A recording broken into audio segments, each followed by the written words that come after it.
자, 시장 안정을 위해서 이재명 정부가 발표한 1호 부동산 대책을 보면 네. 강력한 대출 규제가 핵심이죠. 네. 수도권 또 규제 지역 내 주택 구입용 주담대 한도를 6억 이내로 제한했고요. 갭 투자를 막는 안도 담겼습니다. 전례가 없는 강력한 규제다. 이런 말도 나오던데 교수님은 이 정책 어떻게 보셨습니까? 예, 일단은 지금 서울과 수도권의 주택 가격이 수년 만에 최고로 올라갔다. 지난 5월 달에 통계치가 그렇게 나왔습니다. 네. 그중에서도 말씀 여러 차례 드렸지만 강남 3구하고 용산구가 가격 상승을 주도를 했는데 네.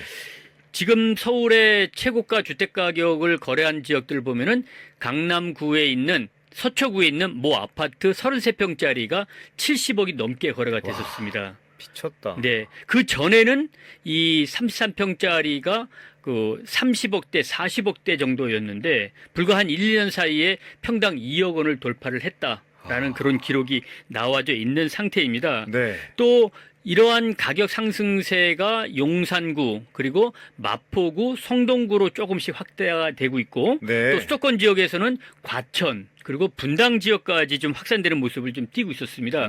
그런데 이러한 강력한 그 규제 대책이 6월 27일 날 나오기 전에도 네. 금융 규제는 충분히 있었습니다. 즉 DSR이라고 그렇죠. 하는 제도를 통해서 네. 본인의 소득과 연계한 대출을 어느 정도 규제를 했었던 적도 있었고요. 그다음에 주택가격 대비 집값에 얼마를 대출해 주는 제도는 아주 오래전서부터 대출을 해왔던 제도이기 때문에 상당히 그 강력한 대출 규제다라는 이야기가 있었지만 그럼에도 불구하고 강남 3구하고 용산구의 주택에 대한 희소성 즉 더 이상 그 지역에는 이만한 집이 안 나올 것이다라고 생각하는 소위 말하는 현금 부자들이 강력하게 그 지역에 주택 구입을 했고요. 네. 또 그 지방에서 계신 분들도 상경 투자를 하신 분들도 상당히 많이 계셨죠. 우리 부산 분들도 일부 계셨고 맞아요. 또 다른 지역 분들도 계셨습니다.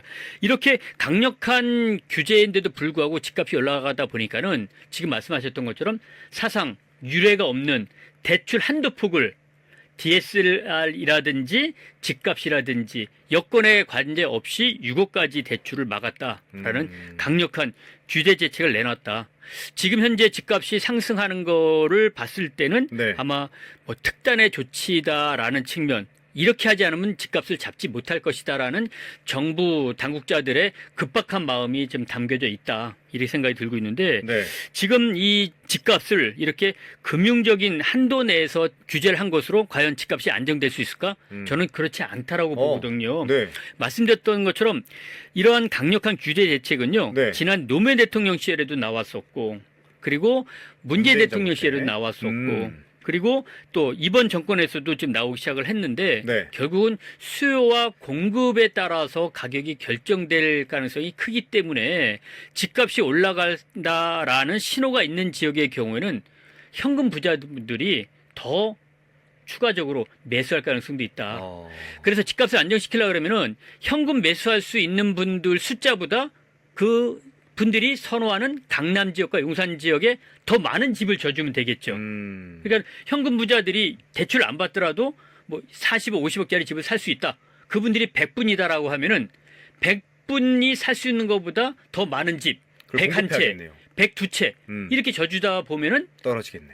안정될 수가 있죠. 그런데 지금처럼 이렇게 단편적인 금융 규제 정책만 가지고 집값을 안정할 수 있다라고 하는 것들은 일시적인 효과에 그칠 가능성이 크다라고 저는 개인적으로 생각을 좀 하고 있습니다. 네. 강력한 규제만이 정답은 아니겠습니다. 그렇겠죠. 그래서 일각에서는 뭐 서울 부동산 잡느라고 지역 시장까지 발이 묶이는 거 아니냐 이런 우려도 나오고 네. 반대로 반사 이익을 노리는 것도 괜찮지 않겠느냐 이런 얘기도 나옵니다. 네. 어떤 게 맞을까요? 이것도 뭐 한쪽 일단, 얘기만 들을 수 없겠지만 네, 두 가지 현상이 다 나타날 수 있을 것으로 보여지고 있는데요. 네. 일단은 그 서울 부동산 잡으려고 지역 부동산까지 더 죽일 수 있다라는 이야기가 우선적으로 좀 지배적으로 나타난 현상이지 않겠나라고 보여지고 있습니다. 네. 지금 우리 부산이나 대부분의 지방 지역 같은 경우에는 수년째 주택 가격이 하락이 되고 있고 또 미분양이 좀처럼 줄어들지 않고 그다음에 주택 거래량이 사상 최악의 최소 거래량을 유지하고 있는 상태. 즉 정상적인 시장의 모습이 아니다라고 좀 보여지고 있는데 네. 이러한 것들이 정부가 새롭게 들어서면서 조금은 좀 정상적인 모습으로 바꿔줄 수 있다라는 기대감을 가지고 있었던 것들이 사실이었는데요. 네. 이러한 기대감에 걸맞는 규제 완화책이 나오기도 전에 지금 서울과 수도권에 강력한 규제 정책을 내놨죠. 이런 것은 무엇을 말하는 거냐면 서울이든 지방이든 집값이 올라가는 것은 현 정부 차원에서는 그냥 방치하지는 않겠다라는 그런 강력한 의지의 표현이라고 보여지고 있습니다. 그러다 보니까는 이제 조금 반등을 하겠지 좀 기대를 하는 순간인데 이런 대책이 나오다 보니까는 서울도 집값이 안 올라가? 그러면은 지방은 더 안 올라가겠네 라는 생각을 가지고 계신 분들이 무주택자분들도 집 한 채를 안 사실 거고요. 네. 투자자들은 더 움츠리실 수밖에 없지 않겠나. 그래서 서울도 지방도 단기적으로는 강력한 규제 정책에 의해서 상당히 좀 움츠려들 가능성이 더 크고 흔히 지방은 뭐 빈대 잡으려다가 초과상감 태웠다. 네. 그리고 서울의 강력한 포탄에 유탄이 떨어졌다. 아, 유탄까지. 예. 이런 표현까지 쓰시면서 좀 시장의 침체를 걱정하신 분들이 최근에 많이 나오고 있는 상태입니다. 네. 다만 조금 기대해 볼 수 있는 것 중에 하나는 흔히 말하는 풍선 효과라는 거 들어보셨죠? 네네. 예. 한쪽 누르면. 예. 서울의 강력한 규제 정책으로 인해서 서울의 집을 못 사게 하면은 일부 투자자들이 지방으로 내려오실 텐데 그러면 지방 중에는 어디에 관심을 가질 것인가?